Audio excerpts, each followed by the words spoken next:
నమ్మక ద్రోహం చేసి తను ఏ ఆశయాలతో పార్టీ పెట్టానని చెప్పి నమ్మబలికాడో ఆ ఆశయాలకు కట్టుబడకుండా దానికి పూర్తి భిన్నంగా దానికి పూర్తి వ్యతిరేకంగా వ్యవహరిస్తుంది పవన్ కళ్యాణ్. నమ్మక ద్రోహి ఎవరైనా ఉన్నారంటే జనసేన పార్టీలో అది పవన్ కళ్యాణ్. నయవంచకుడు ఎవరైనా ఉన్నారంటే అది పవన్ కళ్యాణ్. కానీ ఈ పోతిన వెంకట మహేష్ కానీ లేకపోతే సరోజా గారు కానీ లేకపోతే జనసేన పార్టీ వీడిన పాటంశెట్టి సూర్యచంద్ర కానీ ఎవరైనా సరే జనసేన పార్టీ వీడిన వాళ్ళు కాదు, వాళ్ళ తప్పు కాదు. వాళ్ళు జనసేన ఆశయాలకు ఈరోజు వరకు కట్టుబడి ఉన్నారు. ఈ ఆశయాలని విస్మరించి నయవంచన నమ్మక ద్రోహం చేసింది పవన్ కళ్యాణ్. దూషించాలంటే పవన్ కళ్యాణ్ని దూషించాలి కానీ వీళ్ళని కాదు. వీళ్ళందరూ ఈ రోజు వరకు కూడా జనసేన పార్టీకి కట్టుబడే ఉన్నారు. ఒకవేళ వీళ్ళందరూ ఒక వేదిక మీదకి వచ్చి ఒక కామన్ సింబల్ ఏదో ఒక పార్టీ, చాలా పార్టీస్ ఉన్నాయి, నవతరం పార్టీ అని, నవయుగం పార్టీ అని, ఆల్ ఇండియా జై హింద్ పార్టీ అని, ఆల్ ఇండియా ప్రజా కాంగ్రెస్ అని చాలా ఉన్నాయి. ఏదో ఒక పార్టీ, జేడి లక్ష్మణ్ గారి పార్టీ ఉంది.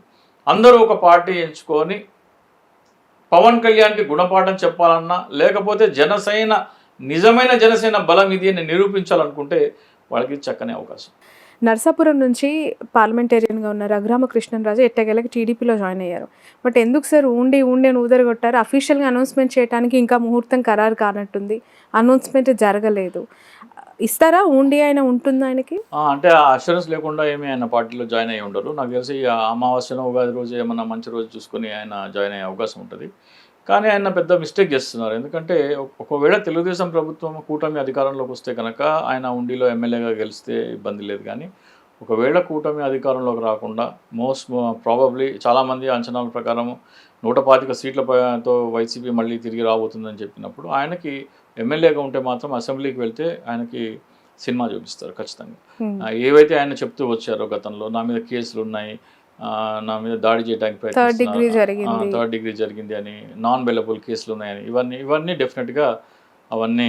ఎందుకు సార్ హోమ్ మినిస్టర్ అయ్యి ఆయన మంచి పాలన అందిస్తారు నమ్మకం మీకు కలగట్లేదా? స్పీకర్ అవుతా అంటున్నారు ఆయన. కొంతమందితో హోమ్ మినిస్టర్ అని కూడా అన్నారు రాబోయే కాలానికి.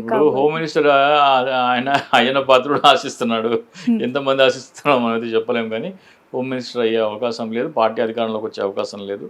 ఆయన గెలిచే అవకాశాలు కూడా ఇప్పుడు తక్కువ ఉన్నాయి. ఎందుకంటే మూడో అభ్యర్థి తను. ఇంతకుముందు శివరామరాజు గారు, తర్వాత రామరాజు గారు, ఇప్పుడు రఘురామకృష్ణరాజు గారు. సో ఆ రామ పేరు ఏమన్నా సెంటిమెంట్గా తీసుకునేమో మనకు తెలియదు. కానీ ఉండి అయితే తెలుగుదేశం స్ట్రాంగ్ కంచుకోట. కానీ సిట్టింగ్ ఎమ్మెల్యేని కాదని రామరాజు గారికి నాకు అదే అర్థం కాదు. టీడీపీకి కంచుకోట, వైసీపీకి కంచుకోట అంటారు. పారాచూట్ లీడర్లకి ప్రజానికం పట్టం కడుతుందా?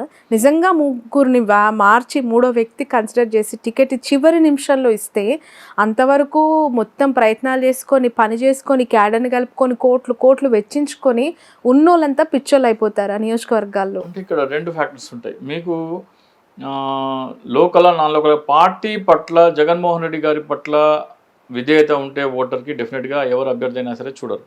ఈ రోజున ఆ పరిస్థితిలో జగన్మోహన్ రెడ్డి గారు ఉన్నారు. గత 5 సంవత్సరాలుగా ఇర్రెలెవెంట్ ఆఫ్ ఎనీ పార్టీస్, నేను టీడీపీ అవ్వచ్చు, వైసీపీ అవ్వచ్చు, నేను ఇక్కడ కామన్గా అడుగుతున్నాను. కామన్గా అయినా సరే ఎప్పుడైతే పార్టీ చాలా ఎక్స్ట్రాడినరీగా స్ట్రాంగ్గా ఉండి ప్రజల మన్ననలు తీసుకున్న పార్టీ ఎవరైనా సరే డెఫినెట్గా అభ్యర్థిని చూడరు, పైన లీడర్ని చూసి ఓటేస్తారు, పరిపాలన చూసి ఓటేస్తారు. ఈ రోజున ఆ అడ్వాంటేజ్ డెఫినెట్గా జగన్మోహన్ రెడ్డి గారికి ఉంది. ఇక అదే పరిస్థితి పవన్ కళ్యాణ్కి లేదు, అదే పరిస్థితి చంద్రబాబు నాయుడు గారు కూడా లేదు. చంద్రబాబు నాయుడు గారు 2004లో ఎందుకు ఓడిపోయారు? ఆయన మీద కాన్ఫిడెన్స్ పోయింది. 2009లో కూడా ఆయన మీద కాన్ఫిడెన్స్ లేదు.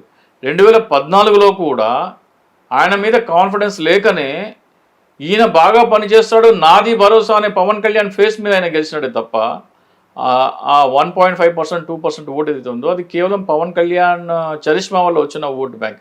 అది మనకు 2019లో 5.53 వచ్చిందంటే 2019 ఎన్నికల్లో పవన్ కళ్యాణ్ పెర్ఫార్మెన్స్ సరిగ్గా లేదు, టీడీపీకి ఇంక్లైన్ అయి ఉన్నాడని తెలిసి కూడా 5.53 వచ్చిందంటే 2014లో ఏ స్థాయిలో ఓటు ట్రాన్స్ఫర్ అయిందో మనం అర్థం చేసుకోవాలి. సో ఖచ్చితంగా మైనస్ పవన్ కళ్యాణ్ 2014లో కూడా జగన్మోహన్ రెడ్డి గారే సీఎం. అంటే చంద్రబాబు నాయుడు 2014లో కూడా ప్రజలు నమ్మలేదు. పవన్ కళ్యాణ్ అనే ఒక మాస్క్ పెట్టుకుని వచ్చారు కాబట్టి ప్రజలు ఓటేశారు. సో ఈ రోజు 5 సంవత్సరాల పరిపాలన చూసిన తర్వాత చంద్రబాబు నాయుడు నేను అది చేస్తానంటే గతంలో 3 పర్యాయాలు ముఖ్యమంత్రిగా ఉన్నప్పుడు చేయలేని వాడివి ఈ రోజు ఎలా చేస్తావు అని. అలాగే నిన్న మొన్నటి వరకు జగన్మోహన్ రెడ్డి గారు చేసిన కార్యక్రమాలన్నీ విమర్శించిన వాడివి, వాలంటీర్ వ్యవస్థను విమర్శించావు, సంక్షేమ పథకాలని ఇస్తే జింబాబ్వే అయిపోతుంది, వెనిజులా అయిపోతుంది, శ్రీలంక అయిపోద్ది అని చెప్పావు. ఈ రోజు మేము అదే అంతకంటే ఎక్కువ ఇస్తా అంటున్నావు. అలాగే ఆయన చేసిన చాలా అబద్ధపు ప్రచారాలు అన్ని పటాపంచలైనాయి. గతంలో ఆయన మీడియా ద్వారా కానీ, ఆయన పేపర్ల ద్వారా కానీ ఆయన చేసుకున్న ఏవైతే ఆయన ఇమేజ్ని బిల్డ్ చేసుకున్నాడో అవన్నీ కొలాప్స్ అయిపోయినాయి. ఉదాహరణకి హైటెక్ సిటీ నా వల్లే డెవలప్ అయింది అంటారు. చంద్రబాబు నాయుడు గారు 2004లో ఉమ్మడి రాష్ట్ర ముఖ్యమంత్రిగా ఓడిపోయారు. అంటే హైదరాబాద్కి ఆయనకి సంబంధం 2004లో కట్ ఆఫ్ అయిపోయింది. 2004లో సైబర్ సిటీస్ పక్కన ఎన్ని బిల్డింగ్స్ ఉన్నాయి, ఈ రోజున ఎన్ని బిల్డింగ్స్ ఉన్నాయి? మీ ఛానల్ వాళ్ళని పంపించి ఆ చుట్టుపక్కల ఒక 100-200 బిల్డింగ్స్ సైబర్ టవర్స్ పక్కన పిలిపించి ఇంటర్వ్యూ చేయించండి. మీరు ఈ బిల్డింగ్ పునాది ఎప్పుడు వేశారు? అన్ని 10 సంవత్సరాలు, 12 సంవత్సరాలు, 8 సంవత్సరాలు అట్లా ఉంటాయి. అంటే చంద్రబాబు నాయుడు 2004 దిగిపోతే 2014 వరకు పునాది పడని బిల్డింగ్స్, దానికి చంద్రబాబు నాయుడు ఎట్లా క్రెడిట్ తీసుకుంటాడు? సో ఇటువంటి లాజిక్తో వచ్చింది. అలాగే ఆయన ఏం చెప్తాడు, నేను బిల్ గేట్స్ని తీసుకొచ్చాను. బిల్ గేట్స్ తీసుకొచ్చారు కాబట్టి ఎవరైనా సరే సాఫ్ట్వేర్ ఇంజనీర్ అవుతారా? లేకపోతే ప్రతిభ ఉండి ఫీజులు కట్టుకోలేక ఫీజు రియంబర్స్మెంట్ ద్వారా ఎవరైనా సరే సాఫ్ట్వేర్ ఇంజనీర్ అవుతారా? ఈ లాజిక్స్ అన్ని మనం జనాలకు ఎక్స్ప్లెయిన్ చేసినప్పుడు జనాలు కంపారిజన్, ఇంతకుముందు ఓన్లీ ఒక ఛానల్, వాళ్ళ ఛానలే, వాళ్ళ పాయింట్ ఆఫ్ వ్యూనే, వాళ్ళ నెరేటివ్ జనాల్లోకి వెళ్తుంది.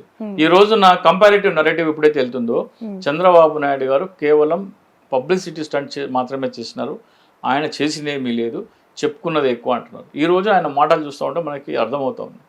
ఒక టిప్పర్ డ్రైవర్కి మీరు టికెట్ ఇచ్చారు అంటున్నారు.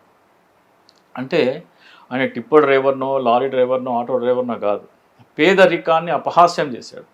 వెకిలి నవ్వు నవ్వుతున్నారు. పేదల మీద ఒక వెకిలి నవ్వు నవ్వడం, అది అంటే అంత చులకన భావం, మీ బతుకులు ఇవిరా అని చెప్పడం, అంటే మీరు అసెంబ్లీలో కూర్చునే స్థాయి మీది కాదు అని పేదలందరినీ చెప్పడం అనేది ఒక ముఖ్యమంత్రి స్థాయి అభ్యర్థికి 14 సంవత్సరాలు ముఖ్యమంత్రి చేసి 40 సంవత్సరాల రాజకీయ అనుభవం ఉన్న వ్యక్తి ఆ మాట మాట్లాడాలంటే, అసలు మీకు రాజకీయ పార్టీ పెట్టిందే పేదల జీవితాలు బాగు చేసి పేదలకి ధనికులకి మధ్య ఉన్న గ్యాప్ తగ్గించడం కోసం, వాళ్ళకి మెరుగైన జీవన ప్రమాణాలు ఇవ్వడం కోసం.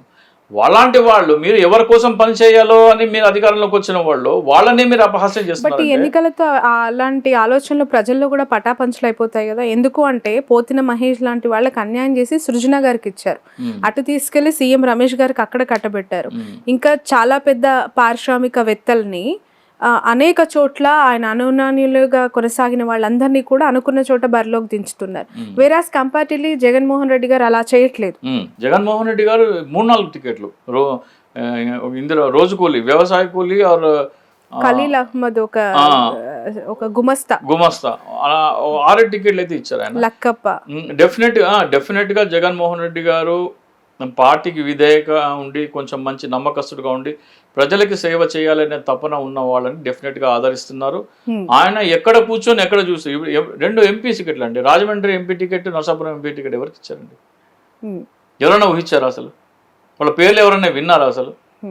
సో ఇవన్నీ చూసుకుంటే పేదల జీవితాలు ఎప్పుడు బాగుపడతాయి అంటే పేదల అసెంబ్లీకి వచ్చినప్పుడే బాగుపడతాయి. సో కేవలం టిప్పర్ డ్రైవర్ని అవమానించారని ఆంధ్రప్రదేశ్ ప్రజలు అనుకుంటే అంతకంటే తప్పేం లేదు. ఆయన పేదల మీద ఒక వెకిలి నవ్వు నవ్వాడు, పేదలందరినీ అవమానించాడు ఆయన.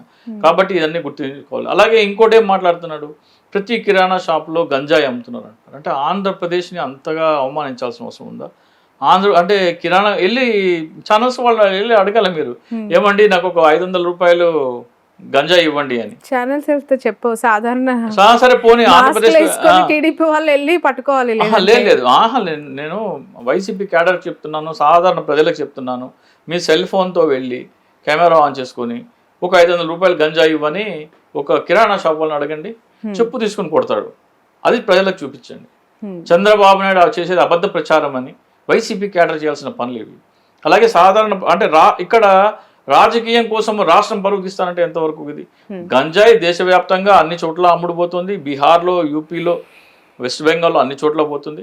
దీనికి ఒక సమగ్రమైన ప్రణాళిక తీసుకురావచ్చు. నేను కావాలంటే ఒక సజెషన్ చెప్తాను ఆంధ్రప్రదేశ్, తెలంగాణ ముఖ్యమంత్రులకి. ఎవరైతే పెంపుడు కుక్కలు పెంచుతున్నారో వాళ్ళు స్నిఫర్ డాగ్స్ని బ్రీడ్గా పెంచుకొని డాగ్ క్లబ్స్ ఏర్పాటు చేసుకోండి. ఒక్కొక్క డివిజన్కి ఒక్కొక్క